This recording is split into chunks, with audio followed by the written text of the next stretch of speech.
Здравствуйте! Сегодня, в этот субботний вечер, с вами уже традиционно снова мы, программа «Чечен-Инфо». В студии в течение ближайшего часа для вас работаю я, Муслим Умар.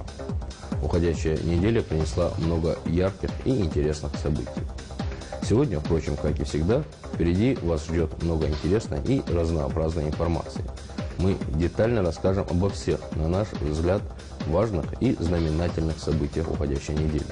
Но, как говорится, обо всем по порядку. Итак, сегодня в программе. Встреча главы Чеченской Республики Рамзана Кадырова с мэром Грозного Муслимом Кучиевым, обсуждение вопросов развития города и назначение нового тренера футбольного клуба «Терек» в рубрике «Экспресс-инфо». Фальшивое исполнение под фонограмму и новые перспективы развития песенной эстрады в Чеченской Республике в рубрике «Тема». Обзор и анализ информации Чеченской Республики, представленной во всемирной сети интернет в рубрике «Ченет». Краткий экскурс в прошлое чеченского народа в историко-познавательной рубрике «Хронограф». Известный талантливый педагог Фариза Магомадова в рубрике «Жизнь замечательных людей». На этой неделе глава Чеченской Республики Рамзан Кадыров провел встречу с мэром Грозного Муслимом Кучиевым, где были обсуждены вопросы развития города и работа коммунальных служб в условиях наступивших холодов и обильного снегопада. Также глава Чеченской Республики принял участие в заседании Министерства внутренних дел по Чеченской Республике, где обозначил как одну из приоритетных задач правоохранительных и силовых структур на 2011 год борьбу с остатками незаконных вооруженных формирований. И, наконец, интересная новость для болельщиков футбола. Главным тренером футбольного клуба «Терек» назначен Рут Гулит, футболист с мировым именем, двукратный обладатель Кубка чемпионов, Суперкубка Европы и трехкратный чемпион Голландии и Италии. Далее, более подробно об этих и других событиях, произошедших за эту неделю, в республике продолжит Лариса Салтыкиева в рубрике «Экспресс-инфо». В городе Аргун состоялось торжественное мероприятие, посвященное началу строительства новых объектов. С раннего утра на месте будущего строительства собрались сотни людей, которые хотели стать очевидцами нового отчета времени в перспективном развитии родного города. Специально на торжество приехал глава Чеченской Республики Рамзан Кадыров. Вместе со всеми он спустился в котлован, где начнется строительство ультрасовременной мечети на 7000 мест. Это грандиозное и одновременно великолепное сооружение спроектировано совместно с чеченскими и турецкими инженерами. Также состоялось открытие строительного участка, на котором будет возведен жилой комплекс Аргун-Сити. Он будет состоять из 4 9-этажных и 1 16-этажного здания. На месте будущего строительства состоялась закладка капсулы с обращением к потомкам. Принцип строителей должен быть один – красота и качество, подчеркнул Рамзан Кадыров. План развития города Аргун обсуждали и на совещании главы республики с главами городов и муниципальных районов.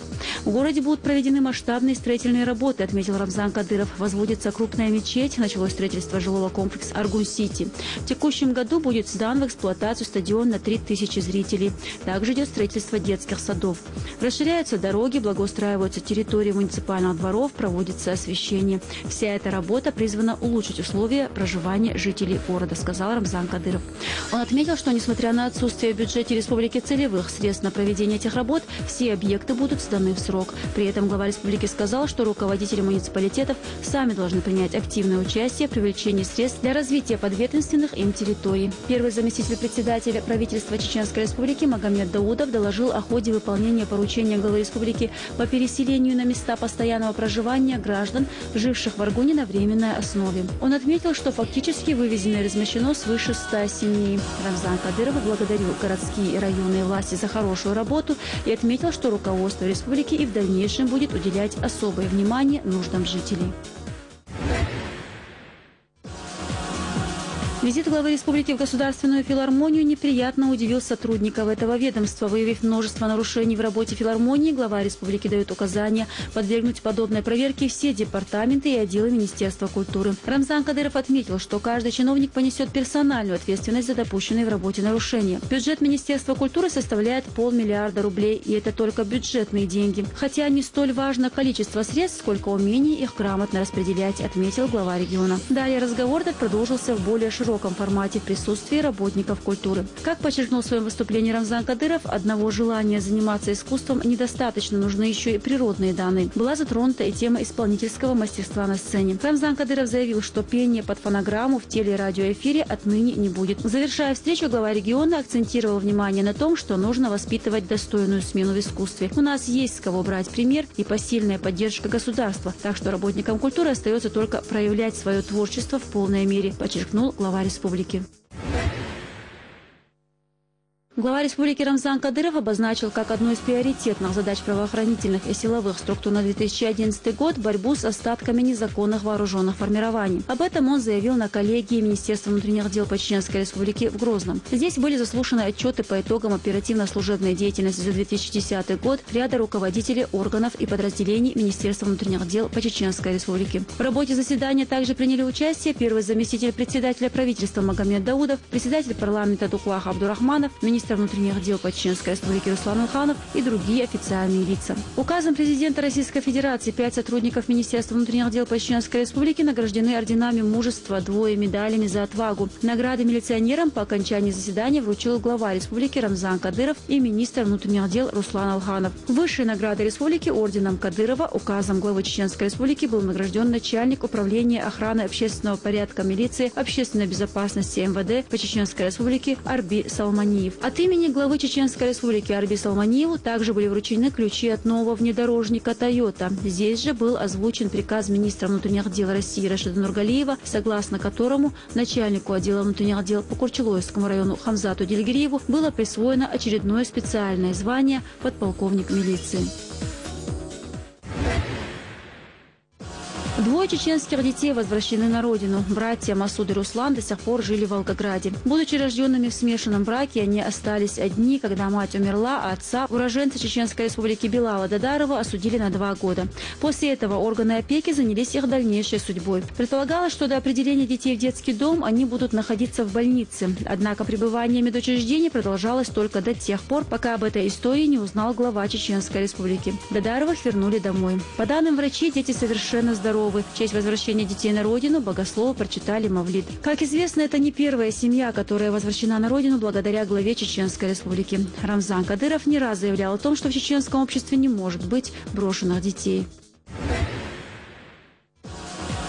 Глава Чеченской республики Рамзан Кадыров провел встречу с мэром Грозного Муслимом Хучиевым. В частности, были обсуждены вопросы развития города, работа коммунальных служб в условиях наступивших холодов и обильного снегопада. Муслим Хучиев проинформировал Кадырова о том, что, несмотря на сильный снегопад, городские хозяйства справляются с поставленными задачами. Все запущенные котельные работают исправно, закуплены 5 передвижных дизельных станций для бесперебойной подачи тепла и света. В каждом районе города работает межведомственная комиссия, которая оперативно на месте решает возникшие аварийные ситуации, сказал Муслим Хучиев. Глава Чеченской республики предложил открыть горячую линию для горожан, чтобы в случае чрезвычайной ситуации, отключения света или тепла, люди смогли сообщить о происшествии. На что мэр столицы ответил, что диспетчерская служба с единым номером начнет работать уже в этом месяце. Рамзаном Кадыровым также были подняты вопросы водоснабжения поселка Алды. Он напомнил, что во время прямого эфира жители населенного пункта обращались к нему с просьбой решить эту проблему. Муслим Хучиев отметил, что замене подлежит около 18 километров водопровода. Глава республики потребовал незамедлительно приступить к работам и завершить их в максимально короткие сроки. Он также отдал ряд поручений по асфальтированию дорог и замене канализационных систем на 30-м участке Октябрьского района Грозного. Кроме того, мэрии Грозного дано поручение разработки плана реконструкции проспекта имени Ахмата Кадырова. Решение о проведении реконструкционных работ было принято Рамзаном Кадыровым в среду во время инспекционной поездки по Грозному.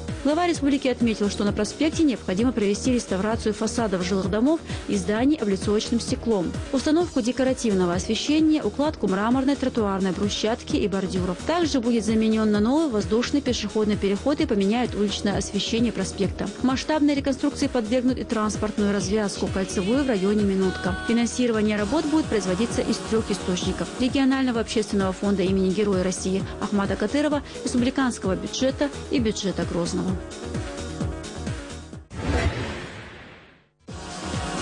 Главным тренером футбольного клуба «Терек» назначен Руд Гулит.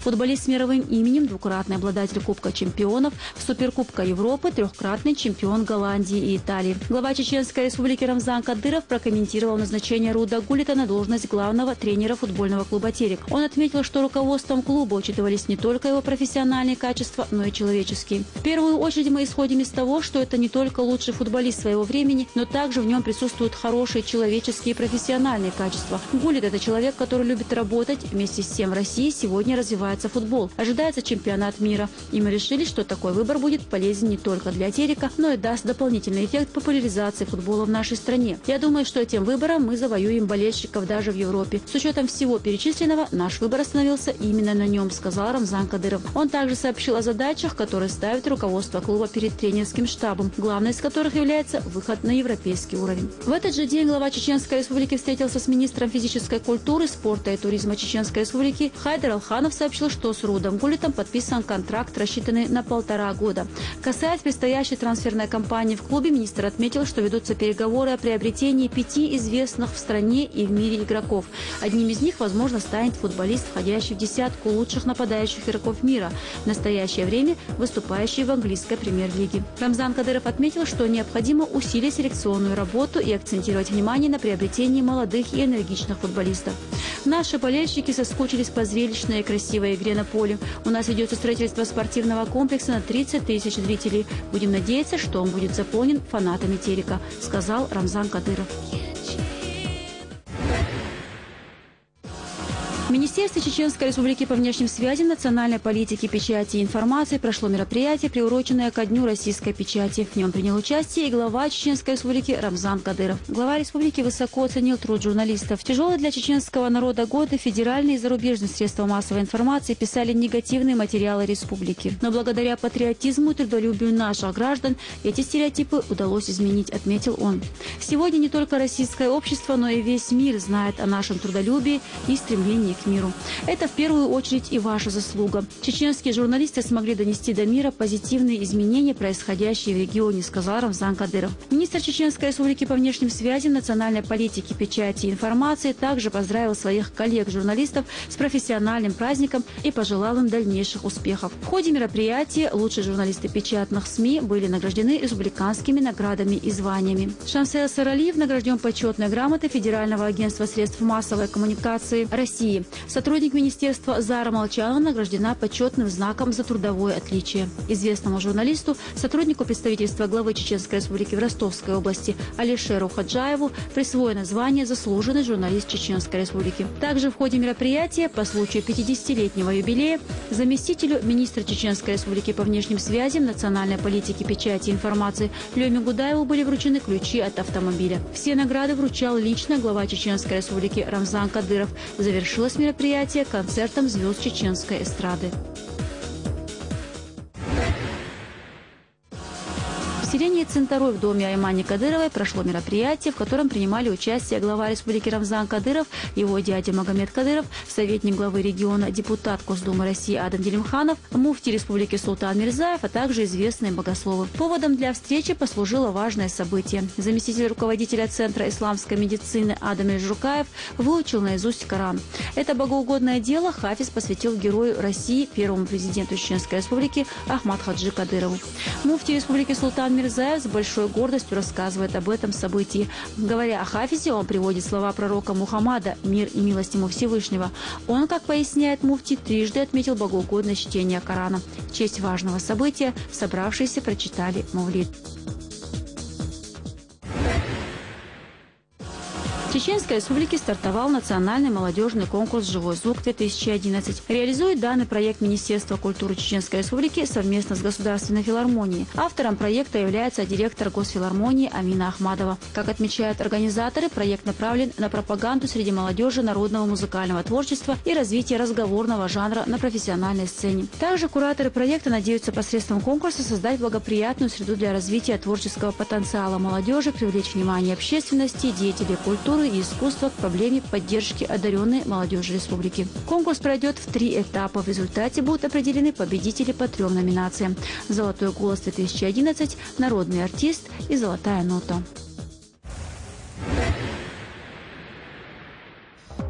На этой неделе на страницах глобальной сети представлена различная информация о Чеченской Республике. Мы, впрочем, как и всегда, находимся в поле особого внимания средств массовой информации мировых медиаагентств. И сегодня о наиболее интересных и занимательных, на наш взгляд, новостях, представленных во всемирной паутине, вам расскажет Эльза Ларсанова в рубрике «Ченел». Поддержание гражданского мира и межнационального согласия – обязательное условие сохранения российского государства, заявил президент Российской Федерации Дмитрий Медведев на встрече с членами Общественной палаты в Москве. По словам президента, России необходимо предпринять очень серьезные меры для предотвращения распространения этнического экстремизма, который основан на лжи, искажении культурных традиций, на передергивании истории. Глава государства предложил обсудить, как это сделать на практике, какие механизмы, формы поддержки можно использовать, какие общественные институты задействовать и какой позитивный вклад в эти процессы могло бы внести гражданское общество. Телеведущий Максим Шевченко, возглавляющий как раз рабочую группу по Северному Кавказу, нашел свои истоки национализма. По его словам, ответственность лежит еще и на вполне респектабельных СМИ. Когда газета тиражом в 1 миллион пишет «Рядом со мной сидит черный» и в руках у него кастет, понимая, что неонацизм растет не из подвалов, пожаловался Шевченко. Николай Сванидзе также, в свою очередь, призвал не заигрывать с националистической риторикой. По его словам, использование ксенофобской риторики в популистских целях недопустимо ни для оппозиции, ни для власти, ни для парламентских партий. Глава Чеченской Республики Рамзан Кадыров поддержал идею протоиерея Всеволода Чаплина о введении дресс-кода для русских женщин, сообщает Интерфакс. С каких это пор призыв быть скромным, держаться с большим достоинством стал преступным посягательством на чьи-то права? Наверное, надо россиянам просто свою историю вспомнить, заявил Кадыров. По словам главы Чеченской Республики, женщина своим внешним видом должна вызывать уважение и почтение, а начать надо с внешнего вида, подчеркнул он. Между тем, всероссийский муфти, а также поддержал идею протоиерея Всеволода Чаплина ввести в России дресс-код. Напомню, что 18 января глава отдела по взаимоотношениям церкви и общества Московского патриархата протоиерей Всеволод Чаплин предложил ввести специальный дресс-код для всех россиян. К концу 2011 года в станице Наурской Чеченской Республики завершится строительство новой церкви храма Рождества Христова. Об этом сообщил глава Чеченской Республики Рамзан Кадыров на встрече с заместителем председателя правительства Чеченской Республики, министром финансов Чеченской Республики Эли Исаевым. По словам главы Чеченской Республики, строительство храма станет подарком к 75-летию района. Строительные работы должны быть начаты уже на этой неделе. Также было отмечено, что возведение православной церкви профинансирует владелец русской медной компании Игорь Алтушкин, сказал Рамзан Кадыров. Как рассказал глава Наурского района Владимир Кашлюнов, новая церковь будет построена на месте старого православного храма, разрушенного в 1937 году. Всего же в Наурском районе проживают 2700 православных христиан.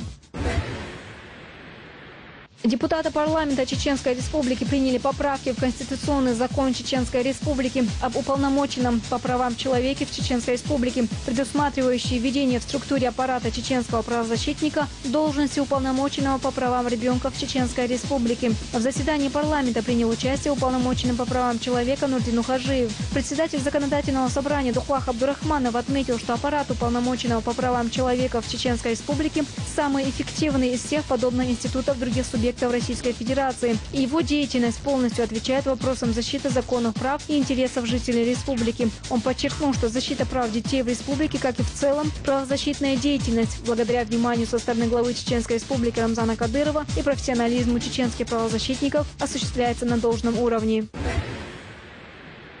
На этой неделе в родильном доме номер 4 в столице Чеченской Республики открылась комната азана. Как подчеркивают организаторы, услышав в начале своего жизненного пути слово Всевышнего, ребенок обязательно вырастет в истинной вере. Как стало известно, открытие комнаты для провозглашения азана началось с мавлидом, в котором приняли участие местные богословы. Затем в помещении внесли одного из новорожденных, над которым представитель духовенства провозгласил азан. По его словам, в хадисе сказано: «Тот, кто своему ребенку при рождении в правое ухо произнесет азан, а в левое икамат, его ребенку не навредит джин».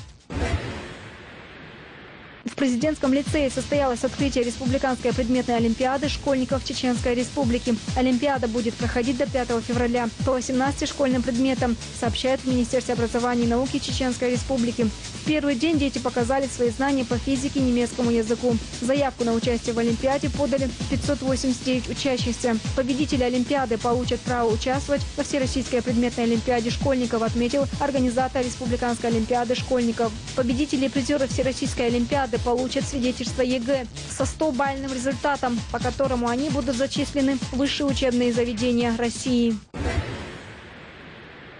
Автозавод в городе Аркон выпустил оригинальный пикап. Плод коллективных усилий молодых рабочих и инженеров представляет собой малотоннажный грузовик на раме автомобиля «Нева» с кабиной от «Газели» и с оригинальным кузовом. Заводчане долго спорили по поводу названия своего детища. В итоге самым подходящим, не только из-за созвучия с известным американским брендом, оказалось название «Word».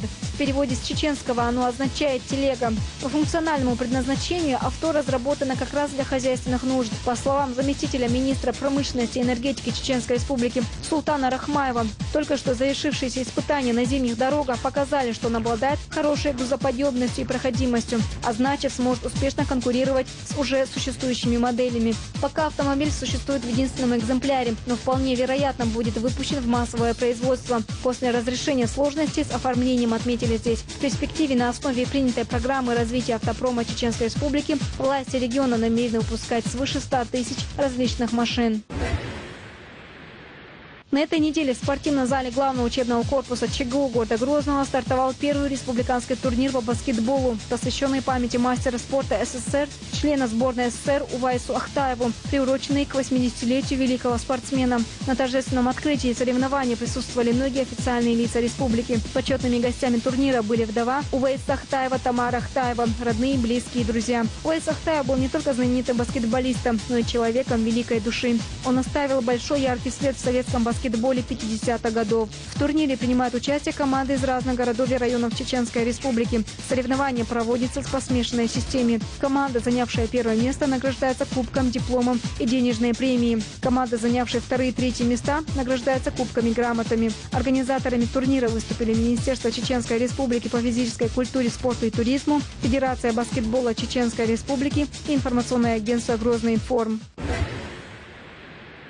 Волейбольный клуб «Грозный» одержал первую сухую победу в регулярном чемпионате России среди команд высшей лиги А. В матче 8-го тура грозненская команда на домашней площадке встречалась с коллективом из столицы России «Динамо-2» и дважды одержала убедительную победу с одинаковым счетом 3-0. Благодаря успешному выступлению в минувшем туре грозненцы поднялись в турнирной таблице на несколько позиций и занимают 6-е место. Следующую встречу 9-го тура грозненцы проведут на выезде в Ленинградской области. Их соперником будет местный коллектив «Динамо-Ло». Игры пройдут 22 и 23 января. Результативное выступление в предстоящем туре может позволить клубу из Чеченской Республики существенно улучшить позиции в турнирной таблице. Напомним, что президентом волейбольного клуба «Грозный» является депутат Госдумы России Адам Делимханов. Исполнение песен под фонограмму, или, как принято говорить, под фанеру. В последние годы эта манера исполнения музыкальных произведений активно практикуется на многих сценах страны. Так было и в Чеченской Республике до недавнего времени. Сегодня подобная манера фальшивого пения для исполнителей чеченской эстрады к радости слушателей и благодаря главе республики ушла в прошлое. О сегодняшней ситуации и перспективах развития творческого потенциала чеченских исполнителей размышляет Тамерлан Вацаев в рубрике «Тема».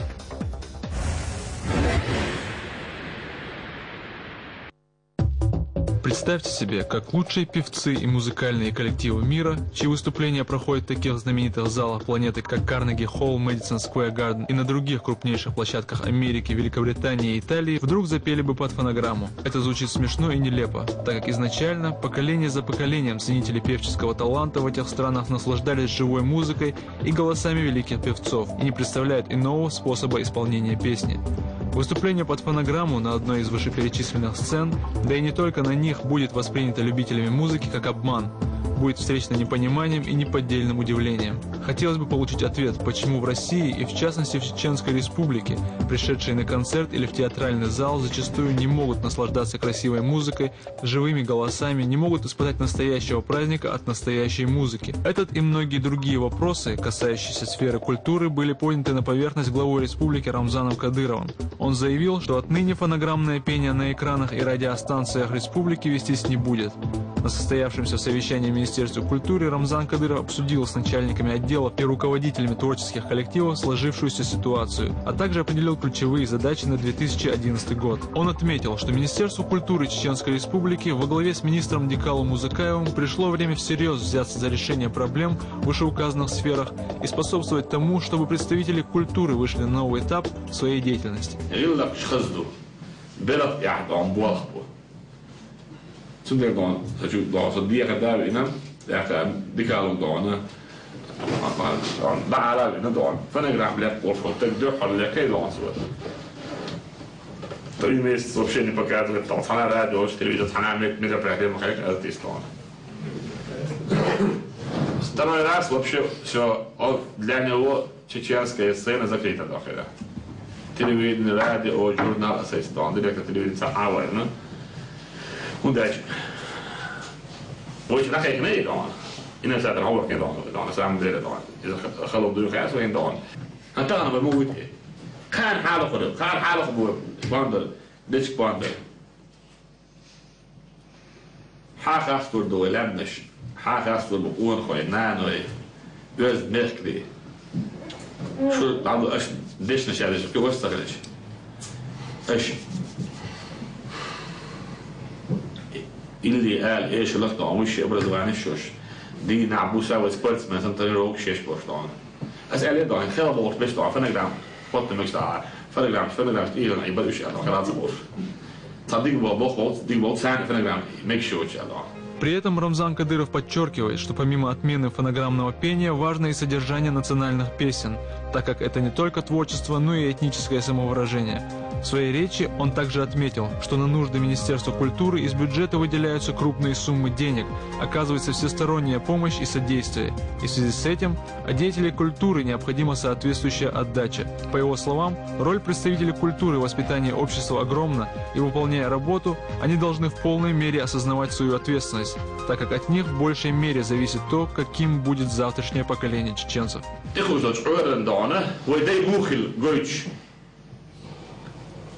ويموت خلوانش جنا ويموت أكتوانش جنا ويمبوشه يقولش ده شاد الشلو ده يغلق دوش نين خيات بوش شاد الشلو بديلك ده شو أش دانا يتسليل ده أش دوك ده دقر تسليل ده تون ده هو ده تون ده خيط ده تخلق عيال سلطان يا خلع بعيرو يشاد اللي يخليد أش خيب وخ Говоря о необходимости артистов выйти на высокий профессиональный уровень, Рамзан Кадыров отметил, что должна вестись работа по подбору по-настоящему талантливых людей, которые соответствуют творческой деятельности. Глава республики делает акцент на том, что в каждом направлении должны работать только профессионалы своего дела. Это касается и вокально-инструментальной деятельности, и игры актеров на театральной сцене.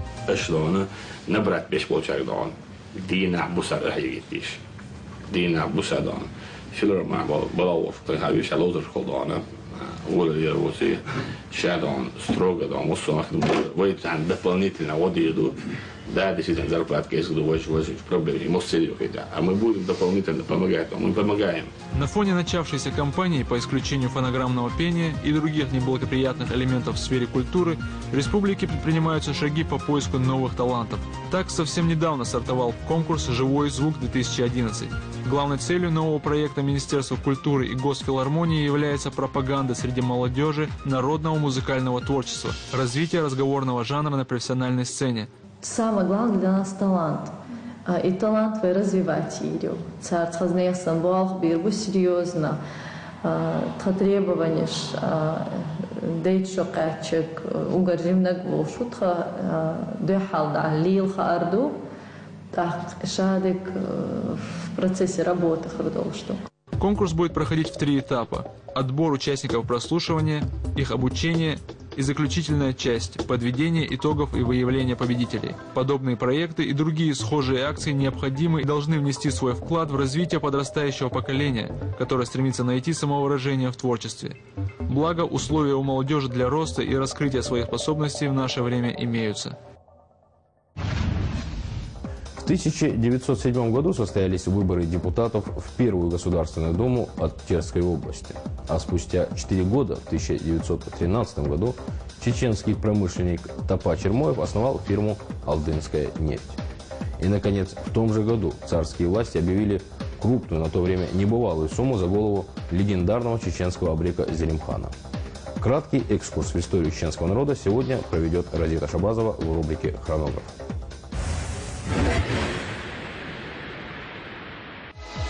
Земельная теснота, которую испытывали почти все горские народы Терской области, в первую очередь чеченцы и ингуши, приводили к постоянной социальной и межнациональной напряженности.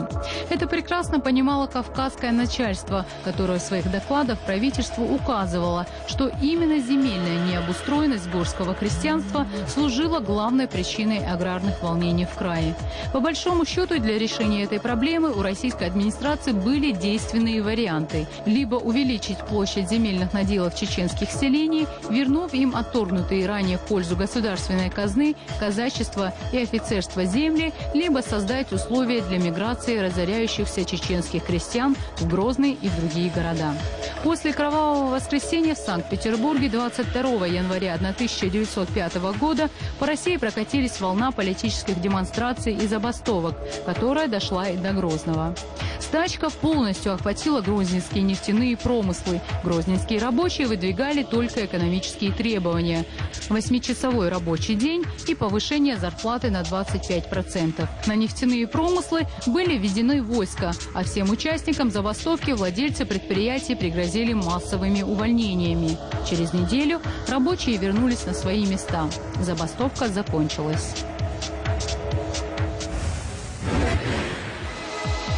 Весной 1906 года власти организовали выборы, причем в Терской области горцы и казаки голосовали раздельно. Таким образом, интересы горской части населения смог представить один депутат – чеченский просветитель и общественный деятель Таштемир Эльдарханов. Казачье сословие области представляли 2 депутата, хотя по своей численности казаки составляли меньшинство. Трибуна Государственной Думы стала местом острых политических дискуссий, во время которых депутат от горцев подвергал острой критике существующие в Терской области порядки. Впрочем, Первая Государственная Дума просуществовала недолго. Уже 9 июля 1906 году она была распущена Николаем II. В конце 1906 году правительственные войска развеяли иллюзии горцев о слабости российской власти. В Веденский округ вошли русские отряды, усиленные артиллерией. В большинстве селений была восстановлена власть местной администрации, а селения, жители которых упорно отказывались подчиняться, были подвергнуты артиллерийскому обстрелу. Власти арестовали несколько сот человек, большая часть которых была осуждена и сослана. Также принимались меры по разоружению чеченских селений. Казачьи патрули на дорогах отнимали у проезжих горцев даже холодное оружие. В селах проводились массовые обыски. За несданное оружие налагались высокие штрафы.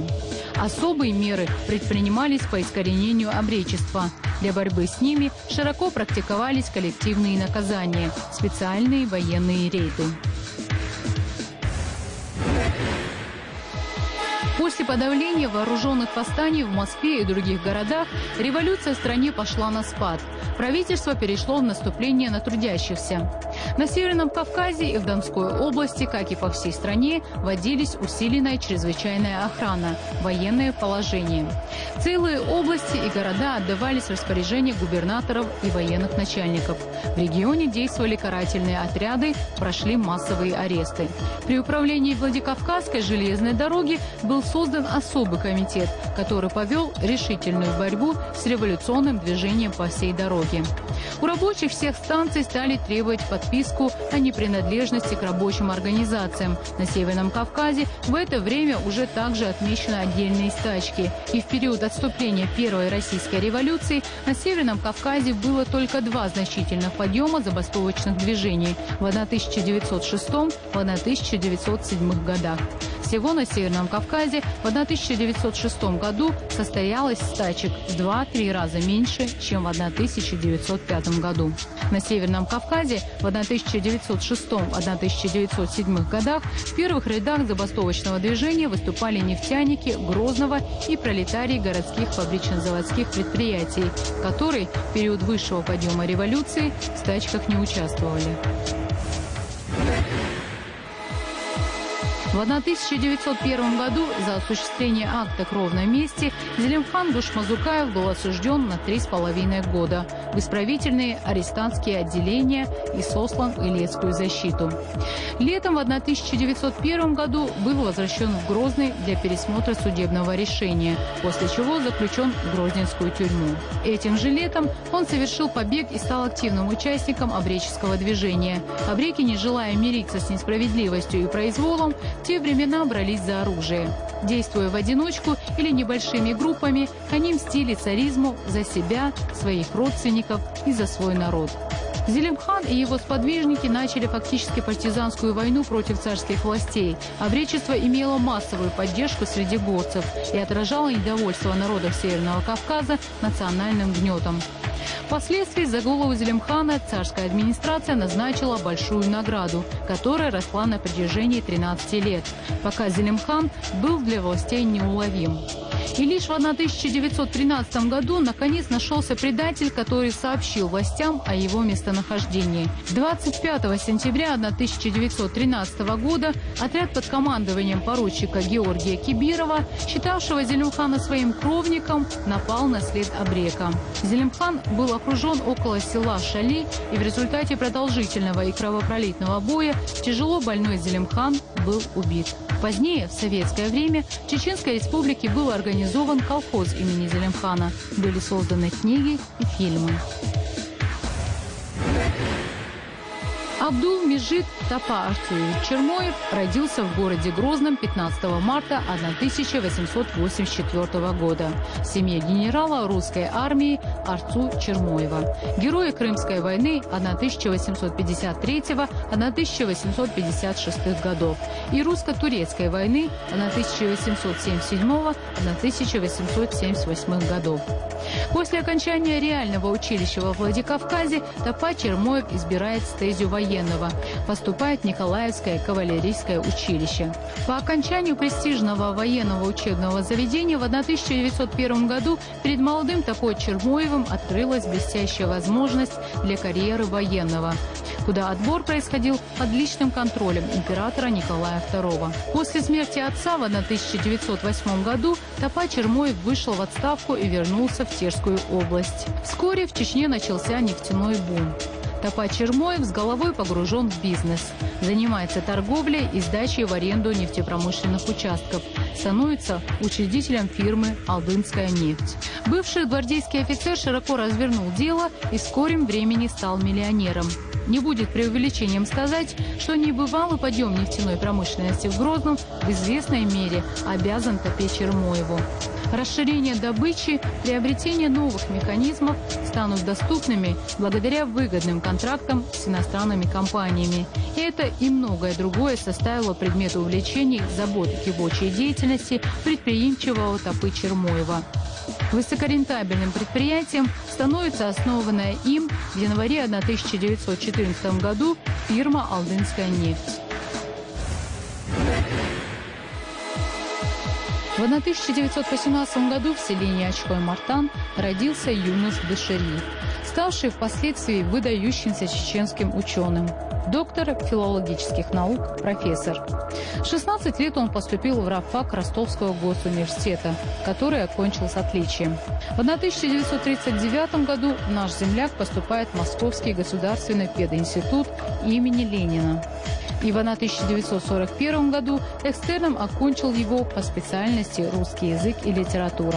В 1946 году, защитив кандидатскую диссертацию по бацбийскому языку, Дашириев стал первым чеченским кандидатом филологических наук.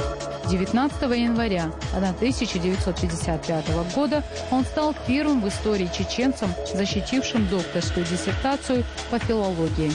Через 1,5 года Юнус Дашириевич был утвержден в звании профессора по специальности кавказские и иранские языки.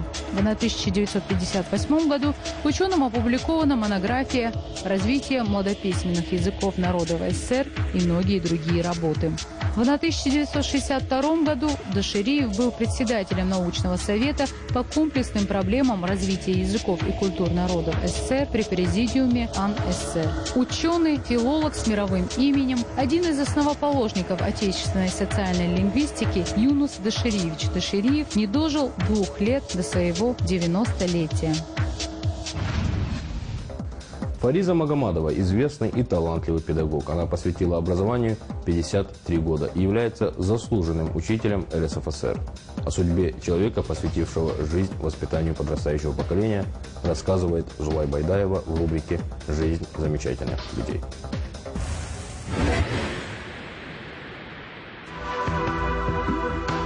Магомадова Фариза Вагаповна родилась 4 апреля 1925 года. Окончила среднюю школу номер 2 города Грозного, университет в Ташкенте. После окончания университета работала учителем физики и математики в средней Старопокровской школе Фрунзенской области. С 1957 по 1959 годы была заучем средней школы номер 31 города Грозного и преподавала математику. 15 августа 1959 года в городе Грозном по адресу проспект Революции 16 был открыт интернат горянок номер 15. И первым его директором стала тогда еще молодая женщина-горянка Магомадова Фариза Вагаповна. В школе-интернате номер 15 всего было 120 девочек с 4 по 10 классы. Для укомплектования преподавательского состава школы-интерната Фариза Вагаповна отбирала лучших учителей по всей республике. Во времена, когда родители неохотно разрешали своим дочерям получать образование, Фариза Вагаповна набирала девочек-горянок, и первыми ее ученицами были дочери руководящих работников ЧССР. Их примеру последовали и остальные родители, разрешив своим детям посещать школу-интернат. Уже через 6 лет в школе-интернате учились девочки-горянки с 1 по 10 классы. Эта школа-интернат была эталоном всех школ Чечено-Ингушетии. В 1976 году в школе-интернате были образованы классы для мальчиков. Фариза Вагаповна была директором этой школы 24 года. Однако и после назначения нового человека на эту должность она не покинула любимую школу. С 1983 по 1996 год она преподавала в ней математику. 9 июля 1960 года указом Президиума Верховного Совета РСФСР Магомадовой Фаризе было присвоено звание «Заслуженный учитель школы РСФСР». 11 июля этого же года указом Президиума Верховного Совета СССР Фариза Вагаповна была награждена орденом Ленина. Магомадова Фариза Вагаповна посвятила образованию 53 года своей жизни. Имеет звание ветеран труда. А 23 августа 1998 года ей была назначена пенсия республиканского значения РСФСР. Это все, о чем мы хотели сегодня вам рассказать. На этом я с вами прощаюсь. Смотрите нас ровно через 1 неделю в это же время. До свидания и всего вам доброго.